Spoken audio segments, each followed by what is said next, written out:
Spirit Halloween.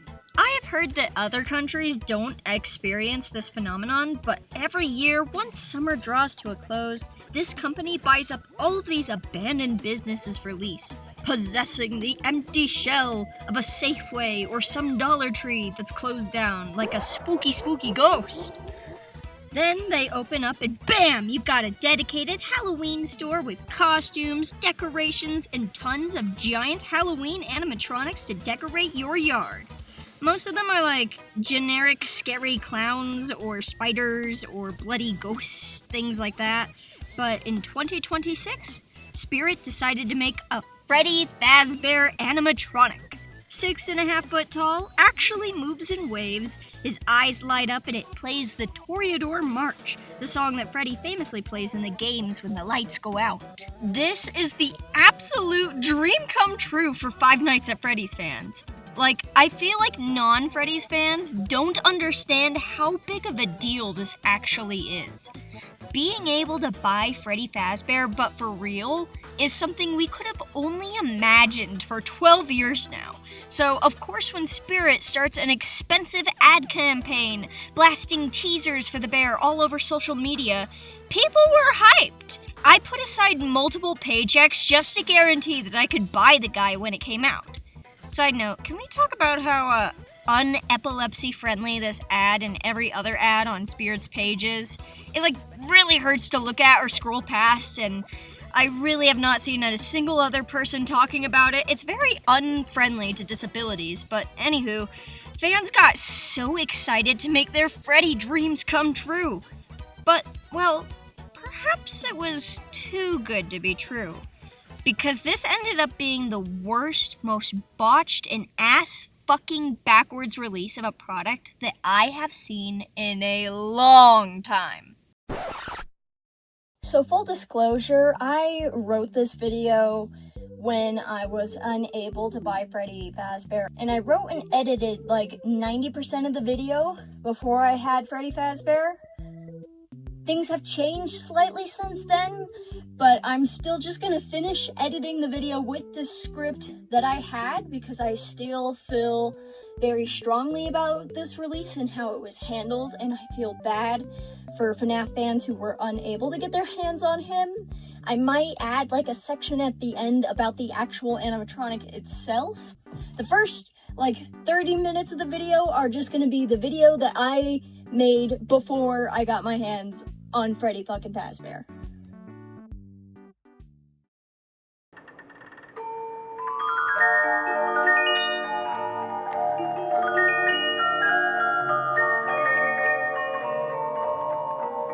The Freddy Fazbear release turned into the worst kind of nightmare, in which I have not seen a single fan be happy. Even people who managed to buy him were complaining about how hard it was to actually get him, and yeah, there's a good reason for those complaints. Spirit made an animatronic that is literally impossible to buy and then advertised it as available for sale. First of all, Freddy was only available in stores. You aren't able to purchase him online. The reason being is that shipping would be too expensive, which is kinda silly because they have other animatronics such as their Ghostface animatronic or their Jack the Reaper animatronic that are just as big as Freddy is or even a foot bigger, and therefore they're just as heavy and expensive to ship. Plus, Fnaf fans are absolutely willing to pay any price for great Freddy's merch. Expensive shipping be damned. Shipping could be $300 and I wouldn't bat an eye and I would buy it anyways in an instant. But I digress. Freddy only being available in stores isn't that bad. Just show up to the store and buy him, right? Is what I would say if Spirit had stocked him at all. No, I don't mean, oh, he's pretty low stock, so if you weren't there on opening day, you missed your chance. No, because people who waited up to 8 hours in line, being the first person in the line exclusively to buy this animatronic, bumped into the nasty surprise that only around 20% of the stores actually had any for sale. And if you're second in line, you're completely fucked, because the small percentage of stores that actually had him only had 1 for sale. Each Spirit store gets 0 to 2 Freddy's total, including the display model, meaning that half of the stores that got him only got 1 to put up for display with a fucking price tag as if it were available, but no one is actually allowed to buy it. What kind of ass backwards logic is that? The only way to have bought Freddy was to wake up fuck-ass early, get lucky with finding a store on opening day, because Spirit keeps its opening times and dates a complete secret, by the way, and the online store trackers often have completely inaccurate information, so sometimes it'll say a store is open, and you drive there, and a Spirit just does not exist there. I do understand knowing when your business will open, because there can be road bumps. Like, I've worked for a business that was still in the middle of under construction before it opened, and our release date kept getting pushed back, and that just kind of happens sometimes. But the lack of transparency feels fucking gross when they are doing limited edition releases. And you would have to wait hours in line, and even then, you just had to be one of the lucky ones that had him in stock. Like me, who put in the work, sat in line for 12 hours, drove to so many different stores, and I just wasn't lucky enough to find a store that had him. Otherwise, the best you can do is put your name on the list of interested buyers for the fucking display model, which may not even be in working condition by the end of the season, since Spirit just lets them run all day long and their battery power kind of grows shitty and they lose their movements. Spirit has now said that no restocks are guaranteed. If you could even call that a restock, considering it was barely even in stock in the first place. It's fucking bad, especially since Freddy had a humongous ad campaign and was bound to be one of their best-selling products due to how intensely passionate and huge the Fnaf community is. It baffles me how corporate thought it was a good idea to stock something so low when the demand was this high. Oh, and of course, since half the people who obtained Freddy were disgusting fucking scalpers, while at Spirit he cost $500, online and on eBay he is being grossly overpriced for anywhere between $3,000 to over $10,000. And yes, people are actually bidding on and paying over $10,000 for this bear. Oh yeah, no, they can't ship it because the shipping would be expensive and no one would actually pay that. Fuck you! Oh my god, dude! Oh my god! Oh yeah, selling it for 10 times what it actually costs to buy in the stores. Yeah, no, that's normal. It's good. It's healthy. This is Spirit's fault, by the way. Scalping reaching this much of an extreme, the travesty of people ripping each other off so badly, this is what Spirit itself directly encouraged with the botched handling of this release. Spirit should be fucking ashamed of itself.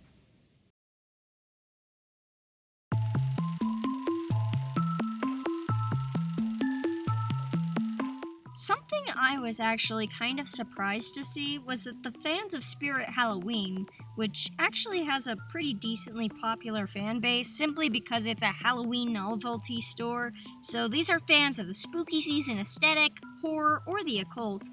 These fans started immediately bullying the Fnaf fans for having such a negative reaction to this release.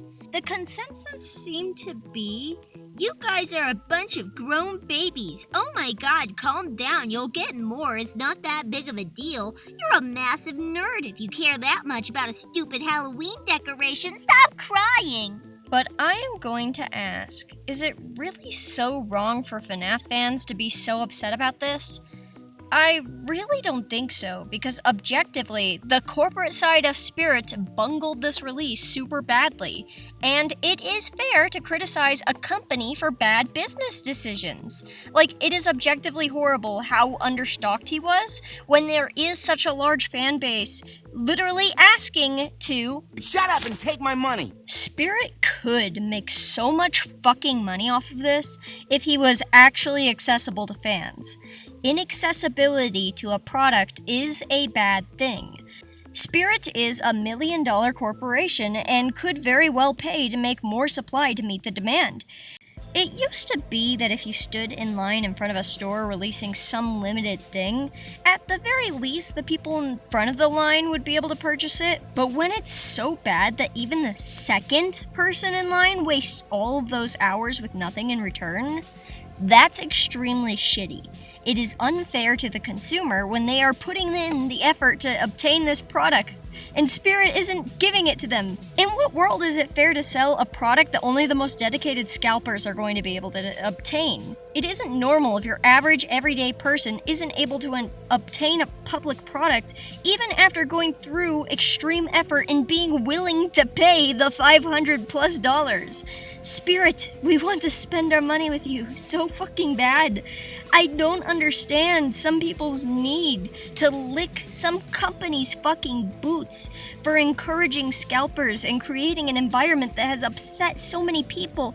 You can still like Halloween and spooky vibes without sucking Spirit's dick, regardless of the decisions that they make. If you argue that Spirit can do whatever they want and stock as much or as little as they want, then I'm allowed to say that people can criticize how they do things as much as they want when the way Spirit chooses to do things sucks fucking ass. Sure, they didn't have to stock a bunch of Freddys, but then why advertise him as a product instead of something you put your name on a waitlist for the slim chance of buying? Spirit has brought the backlash upon themselves. I also think a lot of the people who are annoyed by the backlash just don't understand how much this actually means to Fnaf fans. I see Spirit fans calling this just a simple Halloween decoration, or saying, the movie wasn't even that good, as if Fnaf was just that one movie that came out a year or two ago, and nothing more.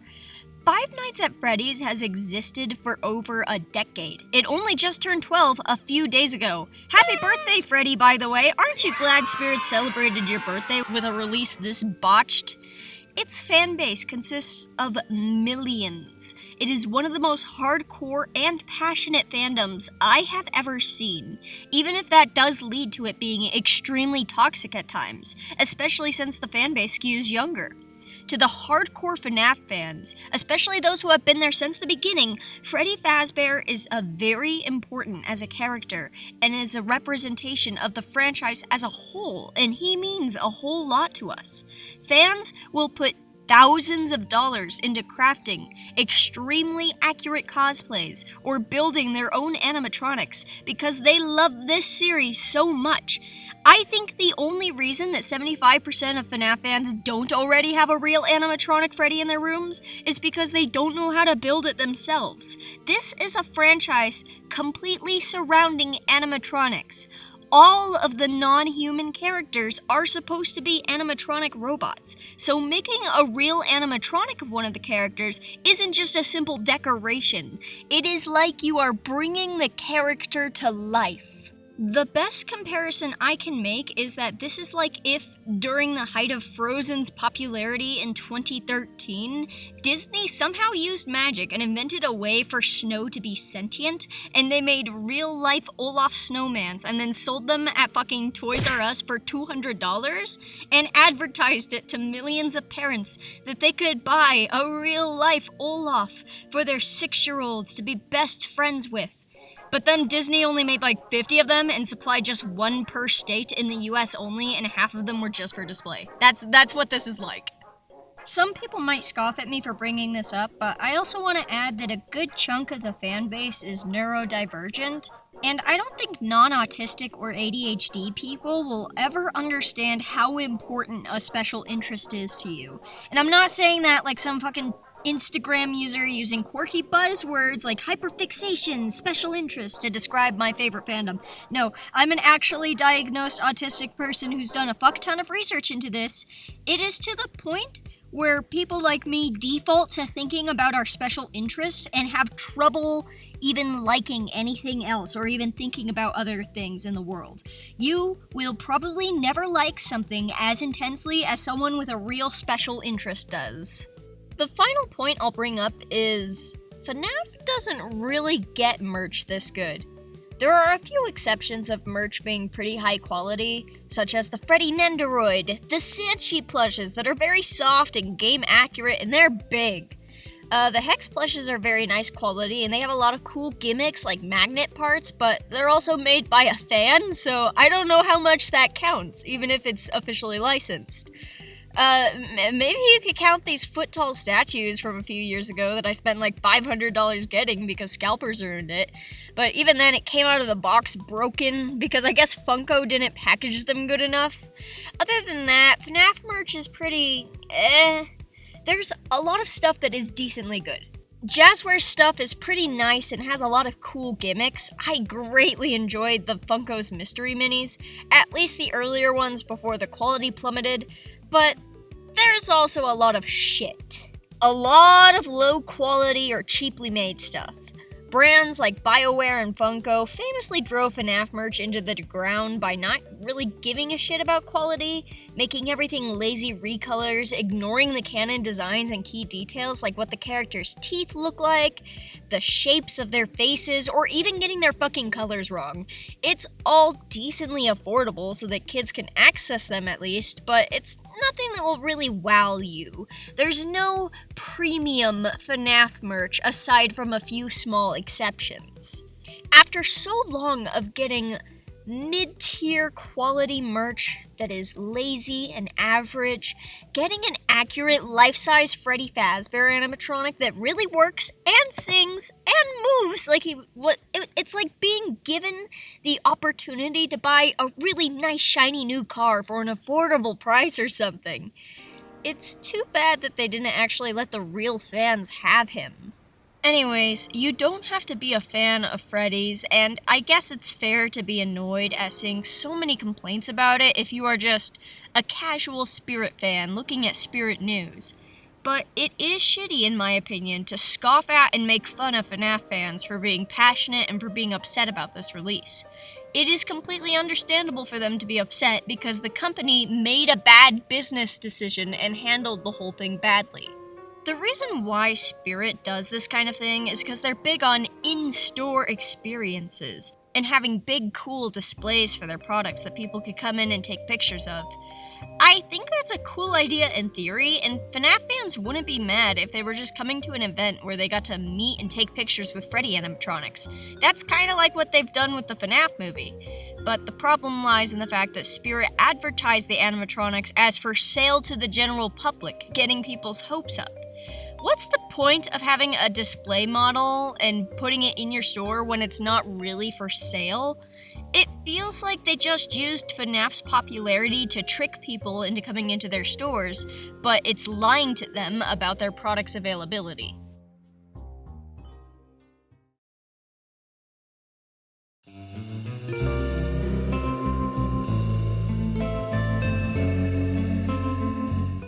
I think this whole situation with Spirit is a good springboard into a conversation about consumerism, limited product releases, and scalping. Of course, I don't actually think it's wrong to release super limited edition product. Sometimes it can cost a lot of money to produce something high quality, and reducing the number of them made is a result of that. But this sometimes is used to artificially create scarcity so that companies can jack up the price of shit. I'm gonna bring up U2s as an example. Their products are fine for the most part. A lot of their stuff is for smaller creators like YouTubers, so it makes sense for the product to be limited in release because it's for a smaller audience. I have heard some people be really impressed with the quality of the merch they've gotten from them, and I think some of their merch was reasonably priced. I have this Vanny doll who is pretty okay quality, and I have seen people show off how nice quality this Appa plushie is, so they can make okay to nice quality merchandise, I'll admit it. But a few years ago when they were advertising these super limited edition security breach plushies, I'm struggling really badly to remember exactly how much they were priced because it has been long sold out, but I want to say they were like $30 to $45 each, and with shipping, I had spent over $80, a fuck ton of money, to get exactly 2 of them. And it just was not worth it for that price. printed on cheap feeling fabric. Whatever the fuck is going on with Roxy's flimsy ass fucking felt hair. I think the Sanchi Glamrock Freddy plush costed the same amount of money as this Mewtwo's one, at least at the time. Sanchi's prices have gone up a little bit since then, and it is fantastic quality, it is softer, bigger, way better material. So basically, just because a product is super limited edition doesn't necessarily mean it's always worth it to buy it quality-wise. And considering Mewtwo's is constantly pumping out Fnaf plushies, I suspect the whole limited edition thing was just kind of a ploy to pump up the costs. It also promotes scalpers and resellers to snatch up what little stock of the product there is and jack up the prices of it, since at that point when the product is unavailable, resale is the only way to get your hand on the product. Where's the line when it comes to this hyper-exclusivity? Because at some point, not every product can be produced forever. Limited productions are not inherently an unreasonable thing. But how limited is too limited? My answer, and this is pure personal opinion, so feel free to disagree, is that I don't care if something is super limited as long as the person selling it is honest about it. Yeah, sometimes limited edition things are just vastly limited to create that artificial scarcity, and that sucks. But for things like artwork or things that are difficult or more expensive to produce, I understand that limiting the production to make it more manageable. But usually they say how limited it is. Like, I've seen old collector's dolls that are like, oh, we only made 1,000 of these, so get yours today. And that actually informs the consumer as to how limited it is. I understood that, say, when the baby posty high-quality G1C pony was produced, there would only be around 300 of her ever made, so if I ever wanted any at all, I should buy right then and there to ensure I could have her. They're taking advantage of the fear of missing out for sure, but at least I'm making an informed decision, and when it's numbers that small, at least people know that there is a chance that it could get snatched up by scalpers and not really be available for the public. The problem with Spirit is that they were extremely vague about just how limited Freddy was. Yes, they did throw in a footnote that he would be limited, but the whole "while supplies last" label just kind of made it sound like, oh, better get him on the first day, not nearly putting into perspective just how difficult to obtain he would be. They made fans actually believe it was, possible for them to purchase. If you are only selling, say, 1,000 Freddys across the entirety of America, just a number I'm making up, but it might as well be accurate with how limited he is. A ridiculously limited number for the sheer scope of this fan base, I might add. Then Spirit should have advertised it that way instead of letting people get their hopes up. They should have been honest about it. That's just my opinion. It is saddening that, in general, merchandise for fandom seems to have taken a downwards trend towards lower quality and encouraging scalping. Limited edition stuff, or hell, even things like blind boxes, where they're super secret, rare, hidden ones that people will have to buy dozens to find, essentially gambling, becoming completely normalized and even mainstream. I think scalping has progressively gotten worse as the prices I see people try to sell things for massively increase. It even happens to relatively normal merchandise that wasn't really supposed to be advertised as super duper limited edition, but even after 1 or 2 months of it being released, it just wasn't that widely sold, and it's just for some reason not available officially anymore, so scalpers jack up the prices of it to more than twice of what it's worth. Like this Tails doll plushie that is for some reason the size of my fucking torso. Unfortunately, this is just the end result of capitalism, specifically late-stage capitalism as we see in modern America. Greed begets more greed. As inflation skyrockets and people get more and more desperate to make money, I also wonder if collectors' fandoms becoming more normalized and discussed has contributed to this. Collectors have always existed, of course, but brands like Labubu or Stanley made it kind of mainstream for people to get super into collecting the hottest, latest trend. I am not on TikTok, but from what I've heard, the culture on there does encourage things such as buying large hauls from stores or buying hundreds of items from Shein, impulsively purchasing things that are not necessities. It has to be exaggerated in order to stand out amongst the crowd and grab people's attention, and a lot of the time the way they sensationalize it is by the level in which they overspend. A lot of companies use advertisements and sponsors to prey on young minds, convince them that they need their junk in order to milk them for as much money as possible. And consumerism of this nature is something that should be criticized. It can cross a line into being unhealthy or irresponsible financially. Isn't it a bit fucked that people are dying of starvation across the world, yet there are TikTok influencers dropping thousands on needless trinkets? But at that point in discussion, isn't it a bit hypocritical to defend buying something like a giant $500 robot bear that is absolutely not a necessity? At the same time, I don't think it's evil for people to enjoy buying product, even if it is a bit frivolous, if it truly brings them joy or is enhancing their life in some way. Do huge collections of stuff like Lego or My Little Ponies by extremely dedicated adult fans fall into this problematic category of trendy overconsumption culture? Or is it different when it's passionate people with special interests who are collecting purely because of the immense joy? I don't know about other fandoms, but with ponies specifically, there is a lot of care that is put into the preservation of these toys, extensively documenting their complicated histories and restoring broken ones to be as good as new. Or is it insidious for adults to collect something like a children's toy when it is intended to be enjoyed and played with by children, regardless of the joy it might bring to the adult? Personally, I don't think there's any harm in adults enjoying the art of collecting if there's plenty of toys for the kids. Like, me having 300 ponies isn't depleting the My Little Pony market to the point where ponies are hard to get. I'm sure you could go to any Goodwill on the planet right now and find like a bag of 5 fucking ponies for $2 in like 10 minutes. But maybe adult collectors have ruined other fandoms, such as Pokemon. As a kid, it was accessible enough to where 10-year-old me with a Pokemon special interest could save up my allowance and buy like 2 booster packs at Walmart every week so I could build up my special little collection.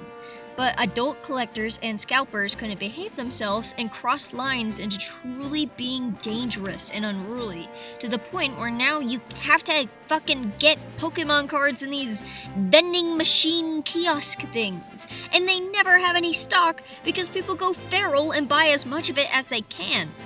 I think my thesis is that it crosses a line when it becomes inaccessible to the core audience. With toys and stuff, that's usually kids. For Freddy, that core audience is Fnaf fans, and yeah, it's pretty damn inaccessible.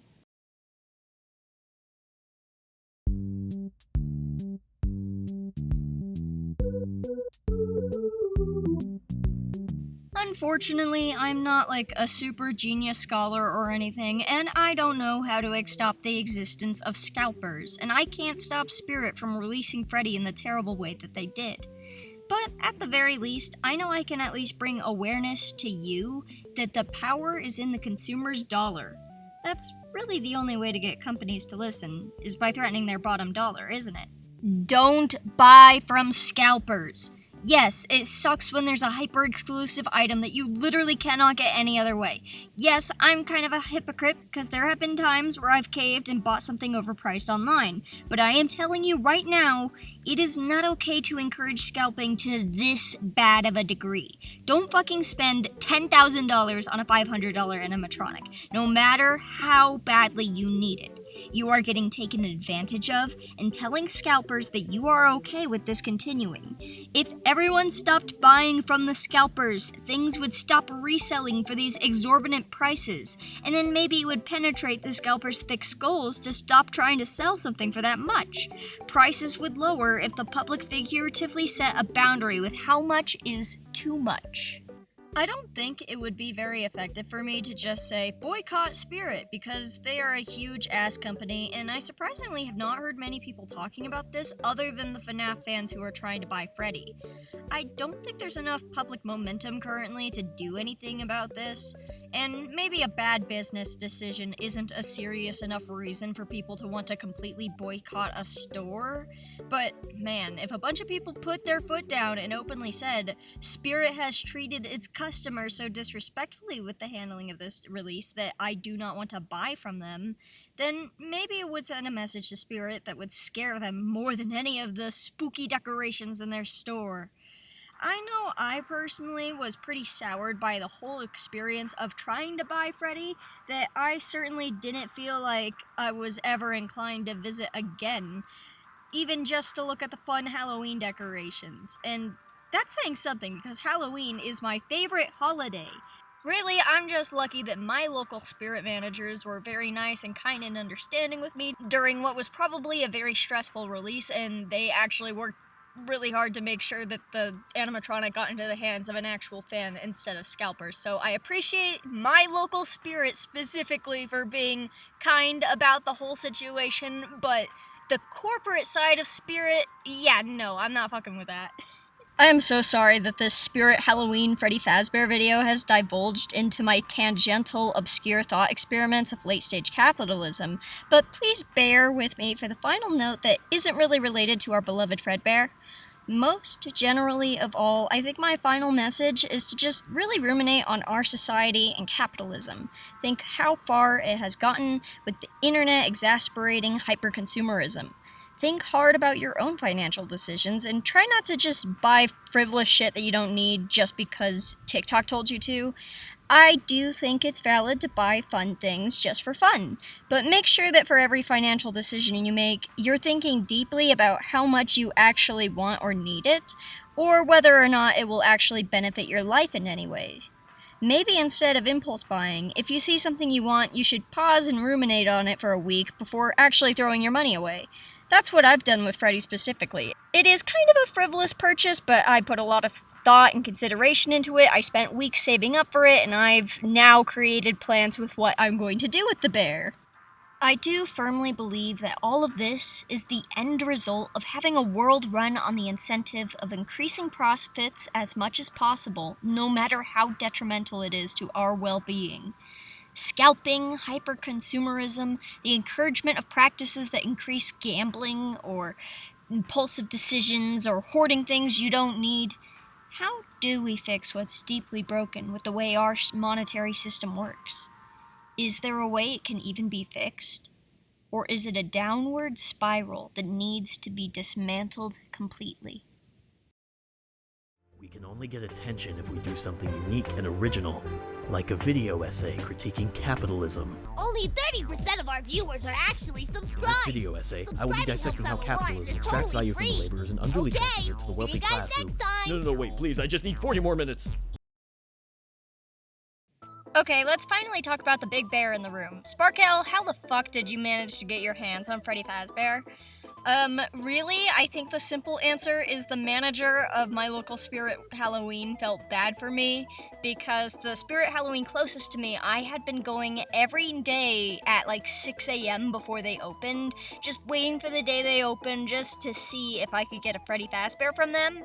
On the day that they did open, the manager checked their stock, realized they only had the display one, but was very clear and was like, I'll put your guys' names on the wait list for Freddy Fazbear. I believe I was second on the list, but maybe the manager called me first because she had seen me the day prior and knew that I had been out there, and this manager remembered my name, remembered my face. She when I came in today, she was like, oh hey Casey, did you get Freddy Fazbear set up? So yeah, I do believe this is just because I got lucky, I showed up early, and even if I didn't get him at this location, I had put my name on the list for 4 other locations, and I had checked the 2 other ones in my city that didn't even have him. I covered my bases, stayed on top of it.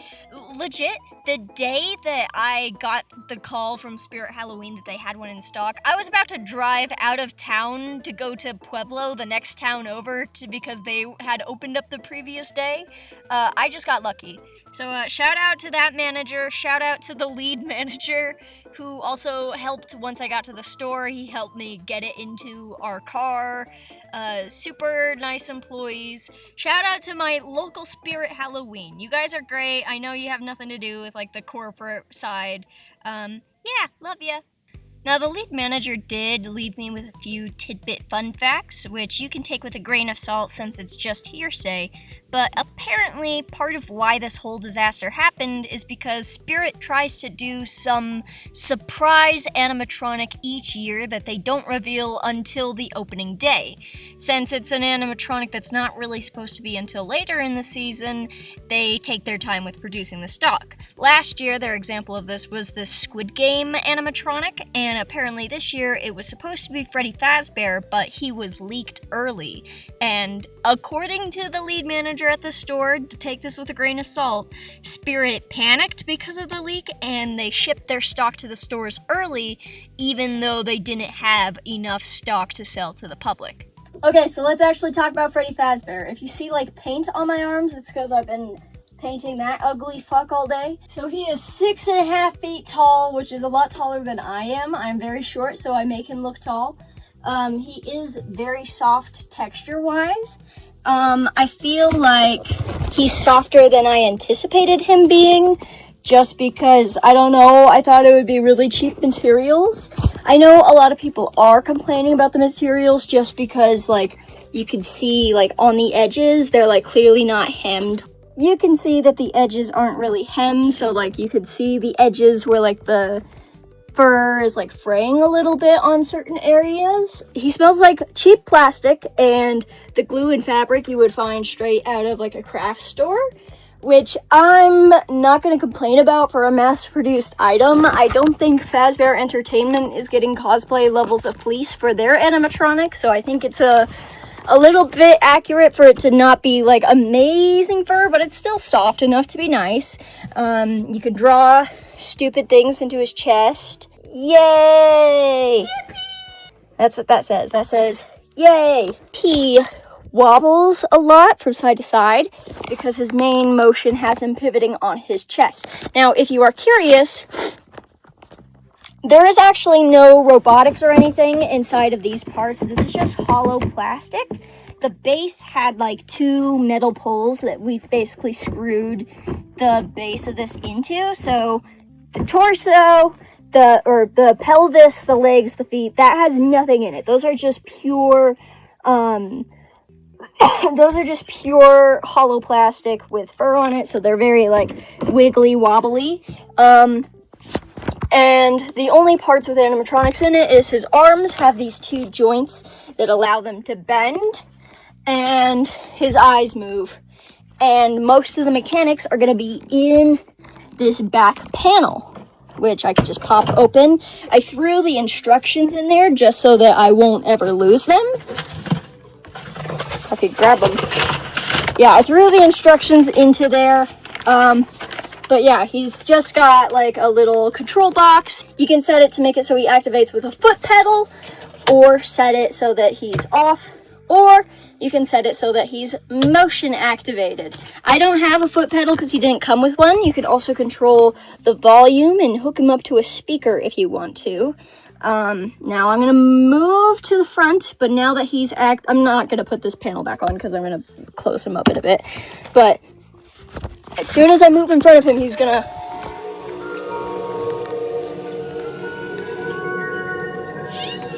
Yeah, that arm swings forward, this arm swings up and down. Okay, I turned his volume down. He wobbles back and forth based on the weight and momentum of his arms, which is why he's so wobbly on that chest. I think it works fine as a design standpoint. Like, it kind of works with the animatronic and prevents, like, the servos from, like, having a lot of strain on him, I think. That's why he returns to this A-frame position. He can't really have, like, a fun position where he holds his mic in front of him, because otherwise he'd be off balance, which I think is just the trade-off you have to make. You could, of course, turn him off mid-animation, but that would not be good for his joints. I know people are also complaining about how loud the servos is, especially this arm. I personally don't give a fuck about it because I think one of the highlights is being able to hear the robots move. You have to understand, Freddy isn't supposed to be like, oh, it's a skeleton or a witch or some other creature that isn't supposed to make robot sounds. Freddy is supposed to be a robot, so the fact that you can hear the robot servos moving, that's a highlight. That's a plus to me. I'm also going to say that obviously I love the Toreador March sounds and the laughing sounds that he makes when he plays. I know it's not the most iconic part of the song that everyone remembers, but I love that part of Toreador March. Also noticed, and I think this is a bit hard to see, I think all of his fur is just like glued on because you can see stray glue marks on him, and there have been times where I found like strings of glue, like mainly from his joints, or like you could see one right here, a string of glue. But yeah, it's just, I am expecting that from a mass-produced product. I also think it's interesting how some parts of him are, plastic. But also, like, I think the hands specifically are foam. You can see that, like, half of this microphone is plastic and the other half of it is soft foam. So obviously, I am extremely grateful and happy that I managed to get my hands on Freddy. He's gonna be my best friend forever. He's gonna watch me while I sleep, because my bed's right here. I think my current plans for him is I want to get like a room of some kind, maybe like a trailer or something that I can like transport. I want to get a room and I want to decorate it as a party room. I'm still on the wait list for the stage displays for like 4 different Spirit Halloweens. So like if someone else gets the Freddy, I'm fine with that because I already have one. But if I'm able to like buy the display that he's on, then I would love to set that up and make it like the main display in like a party room. If not, I will put in the effort to build a stage. But I just think it'd be cool to have the display one because, you know, it's a cool display. I have already like kind of bought some supplies for what I'm thinking of. But like party bunting, party favors, happy birthday banners and streamers and party hats. Like I want to make a party room with like checkered tablecloths and like maybe like a little kiddie ball pit in the corner. I would love to and set up all of my Fnaf merchandise as like a prize corner, like get some cool shelves, make it into a prize corner displaying like Sanchi Freddy or whatever. It's kind of funny that I ended up ranting so hard about U2s in this video because I did impulse buy a U2 Springtrap while I was at Spirit. But yeah, I would love to make a cool party room with Freddy as the centerpiece, and I would love to make a video documenting that. But for now, I think I'm just gonna end my video here with my review of Freddy. Freddy's great. If you can get a Freddy, if you see him at Spirit Halloween and he's available, buy him right now so you don't have to get him from scalpers, okay? Guys, I'm really fucking worried because the power, it's almost at